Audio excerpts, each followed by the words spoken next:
So now here, Danny, let me use you. So when we're on top, we're here with our partners.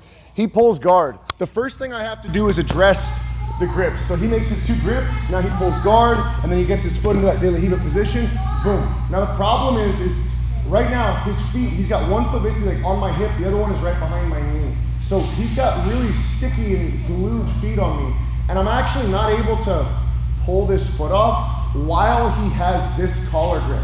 Because as he kind of gently extends his leg, he can pull on this grip, and he creates this crazy like push-pull type tension, and it's like really difficult to remove this leg. So the first thing, because I'm bent over at the hip, my ass is in the air, I need to establish these grips, and I need to deal with them. So I need to start breaking grips. And the way to do that is, I'm actually gonna attempt to bring my hips and my butt down, like I'm doing like a really low squat. And now I'm gonna start bringing my head up towards the ceiling, and this builds a little bit of tension in the grip. Now we can start breaking grips. There's a lot of different ways. You can 2-on-1 the grip and pop it straight off. I like to, a lot of the times, grab people's grip and then like pull on it and then pop at their wrist very violently to start breaking that grip. And now that he doesn't have my head, I have the ability to get this foot off my hip and step over it. And if you see this, I'm doing this like weird sissy squat thing where my feet are kind of separated, but I'm pinching that inside leg. And the reason for this is because I need to track where this is going. If this is just on my hip, then anytime I drive into him, he can just like push me away. So I'm gonna trap it by initially back stepping and stuffing it. And now I'm pinching on it. Now I can start to think about what pass I want to do. Because now I feel like I'm in control, okay? The very simple one, because this works with gi and nogi, I'm gonna show it first, is I have this pinched, my hand is gonna go to his knee and push it all the way down to the mat. And then it's gonna slide off of his knee onto the mat right next to his hip, okay? And now I'm gonna take my hand on the mat, lift my legs up, and I'm gonna go to the back of his other knee. So my shin is in the back of his knee, and now I'm gonna slide it off the hip, all the way down. I'm gonna cup the shoulder for this underhook. And then I start extending my hips and sliding all the way through to my knee cup pass. So this starts, when he pulled guard, boom, he's in de la Riva, he's got 2 grips. Here, I can't pass. If I try to circle him, I'm not gonna be able to do anything because he has 2 feet on me, and the real problem, he's got 2 hands on me pulling him into his feet. So now I'm basing and I'm popping grips. Now I squat on top of the inside leg. I'm gonna push this leg all the way to the mat. It's gonna slip to the ground right next to his hip and his ribs. And then I'm not gonna give my partner an involuntary circumcision with my shin. I'm gonna go from one side to the other, and then my shin is catching the back of his knee. So what I mean by that is I'm not here, and then I don't just dig straight into my partner. I'm almost popping all the way to the far side. And this is a block, this is a barricade. If this leg gets in front of my arm or my body again, if this leg gets in front of me, I'm screwed. So I need to start holding his thigh at bay with my forearm while my hand is here. And then this is gonna get replaced by my ribs and my hips. Now I slide all the way through, okay? It's a very basic knee cut pass. He pulled guard, boom, I'm here, I'm popping grips, I'm squatting, and now I'm knee slicing. Here's my partner. Again, I really like this because even if you're in nogi, this pass is great. You walk up to your partners, you just push their knee down, and then you pop to the far side. And then I slide through, now I'm in side control, and I can look to attack my partner. Dealing with grips, number one priority, deal with the grips. Now, I'm gonna start to work on squatting on top of this leg. And again, like a kid that has to go potty, my knees are pinched, my feet are out. Because here I can still move left and right, but I can still track his leg between my legs, okay? Questions on the basic knee cut pass. And then after this, I'll show some fancy stuff. You gotta go grips, and then you gotta pin that inside leg, just so that we have time to think about what we wanna do, okay? Questions? Can I ask, is there ever a time where you get stuck with that ankle, leg grip? Yeah, so when I'm here, I pop, I'm here, grab my pant leg. So I'm here. I'm gonna push his leg all the way to the mat. I'm gonna do this thing with my toes. I'm not trying to wave, I'm trying to shimmy my toes. So I'm gonna go toe, heel, toe, heel. See how I went really wide? what this does is it makes a little bit of a separation here. And then we go underneath the calf and we grab their pant leg. Now I drop my knee on the mat to break it. You can stay here and start pressure passing, or you can pop back up and you can knee cut people with that grip. And you can like long step it and then end up in side control. So we'll do a 360 just for the camera real quick. So he's here, he has that pant leg, right? So I start doing this, heel toe, heel toe, heel toe. I made a bunch of space and I'm gonna go under the calf and grab. Now I'm gonna drop my knee and kick to break it. And now I start passing that far side. However, you can long step it, over, under, pass, knee cut, whatever, okay? Make sense? Yeah. You can also initiate things like double under passes and other things, so grab it again. I can go here, here, I drop, and then immediately you start turning the corner, and now I'm on double under passes. It's a cool way to like deal with the daily hevas. I deal with the first grip, I squat on top of the inside leg, and now I need to get under his far leg and grab his hand. Does that make sense? Yeah. Any other questions? The initial part, deal with the grips, push down and squat on top of the inside leg, and then pinch. Now I'm ready to move left and right. I can do stuff, and I'm also tracking the leg. Questions, questions? All right, let's get it on 3. 1, 2, 3. All right, before I move on, questions on that.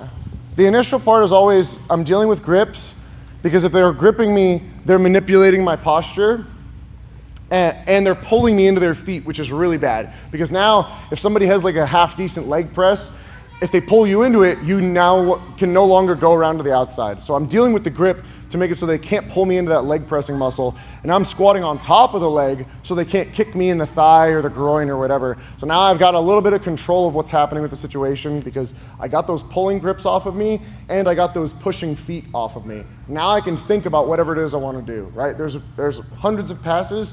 I'm going to show a couple more right now. But any questions on those before I move on? At least the basic premise of getting your butt down, breaking, and then squatting on top of that middle leg. I do this to everybody. It's like my neutral moment of like, oh, I'm in this familiar position. I always follow at least those 3 steps. Then I always go to a random pass because like I said, there's hundreds of them. Okay, questions? Making sense, kind of, sort of. So now, here's some options, and these are kind of gonna be like I don't want to say like rapid fire, but I want to give you like quite a few options. A couple of you did this first one naturally. You were here in De La Riva, person on bottom, they had their foot here, and you just naturally pulled the leg across your hip to the top hip, and now you're doing a leg drag pass. Now the finish to this is going to be me taking my knee and stapling his thigh all the way to the ground, sideways, and then I'm going to go to side control from there, right? There's a bunch of different ways that people will accomplish this goal. Some will just double grip it, they'll hip thrust, and then they'll pull it up to the far hip, and now they lean forward, and as they lean forward, you take your knee down and you pin their leg, and that's a pretty simple one. One of the ones that I do is I'll push on people's leg until it's to their chest, and then I'll push their foot, and then I'll pull it to my top hip. And then I put the knee down. You can be here and almost shimmy backwards, opening their leg, and now I cup the thigh and I dive my head under, and now I'm dropping and hip switching to my far hip, trying to get my head really close to side control, and then I run the corner. All variations of the leg drag. All of them, I initially would have broken grips, and then I kind of push on his leg and back up, and now I'm trying to get it to this top hip, other than the diving one where I'm kind of opening up his leg and getting my ear behind the head. Or sorry, getting my ear behind his knee and getting my head behind this kneecap. And now I'm just dropping around the corner. I can grab his belt, I can grab his upper body, and now I can start running my legs around to finish that pass. That's a leg drag. Literally, before I taught it, a couple of you guys were naturally doing that when I didn't show any techniques at the beginning of class. We got into the De La Riva, they were just holding, and a couple of y'all just grabbed the leg and passed it on by. Very simple. That's the basic premise of the leg drag. The main thing that you do want to focus on when you do that is it's a lot stronger to staple this far leg to the mat between my toes and my knee. Because now I'm really pinning their hips down with my body, and now I can run to side control fairly easily, okay? For my leg lockers. As I stuff this and I start circling, I like to combine all of my leg lock stuff with that leg drag style. So I like to do my diving leg drags, getting ready for this. But let's say I back up a little bit and he does something which is a technique on bottom where he initiates like chasing my back. And the way to do that is he's gonna take this foot and he's gonna kind of stretch his leg and hook it on my top hip. And see how he stretched it and kind of exposed my back to my partner? So what happens is as a leg locker, I'm here, I start turning. As he stretches that leg, I drop into the honey hole, into knee bars, and now I'm ready to start attacking leg lock sequences. Yeah. One of the things that I'll do is I'll reach between the legs. As I open this, I'll reach between his legs, and then I'll cup the thigh and twist. And right here, I just sit back, and I'm already on the knee bar. All I have to do is hip in, and I've got my knee bar. There's a couple people at night class that I showed that to them, and that's been like one of their favorite things. The other one is this. As he's hooking, I start to back step, and now my thigh, let's twist a little so they can see this, my knee catches the ankle as I initiate the diving leg drag. If you guys are gonna drill this, do it in hyper slow-mo, if you've never done it before. I'm gonna initiate the leg drag, the diving one, where I drop. I connect to his belt or his pants and his shirt, and as I drop, I triangle my legs, and I keep his hips closed. And right there, he tapped. The diving calf slice. So I have his foot and his shin trapped under me, and my other leg, I'm pulling it to my chest and locking a triangle choke. And now I'm extending to finish this. I'm just getting really tight before I extend, and there's my tap.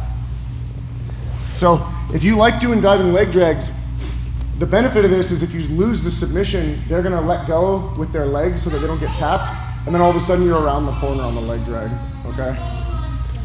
So I stepped in, I kind of pushed and I backed up. I can drop all the way into the knee bar in the honey hole, or I can catch his leg right here on my thigh. Again, I'm opening this, getting my ear behind, and now I'm dropping. Now I'm hipping in as I grab his hips here, and we have a diving leg drag. But if it slips, now I'm in a regular leg drag. I'm around the corner, okay?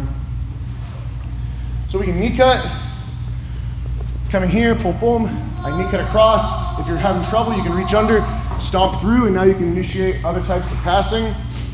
You can do this little shimmy backup style where I'm looking to drop and enter the legs. I'm looking to catch and calf slice my partner. You can also just back step and put your elbow over their armpit. Now you can step out of this and you just do like a back step style pass. A lot of different ways to do it, okay? The main thing is that we dealt with grips and then we chose one of our options afterwards, all right? So I'm stepping up, I'm dealing with the problems. Now I'm thinking about what I want to do. Now I'm here, attacking legs. I missed it. Now I'm diving to the far side, getting around my partner, pulling their leg to my top hip, doing leg drags. In the gi only, you can come here, squat on your partner, grab their pants, grab here, and you start the long step and come through. So there's many passes, as long as we follow the first couple rules of like getting them off of us so they can't off balance us or sweep us, and then getting on top of that inside leg, now I can decide what I want to do from there, okay? Questions on these? Diving leg drag, knee bar calf slice for the higher belts. Yeah.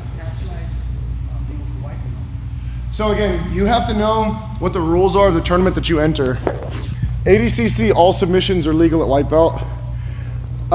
Certain tournaments, like the grappling industries that most of our guys compete at, blue belts can do calf slicers and bicep slicers. And then other tournaments like IBJJF, it was like purple and brown. Other tournaments is only brown and black. So you have to read the rule set of the tournament that you go to, which is why, to me, everyone should train them, but be cautious on any of the submissions where there's like a discrepancy like that, where only certain belts are allowed to do it.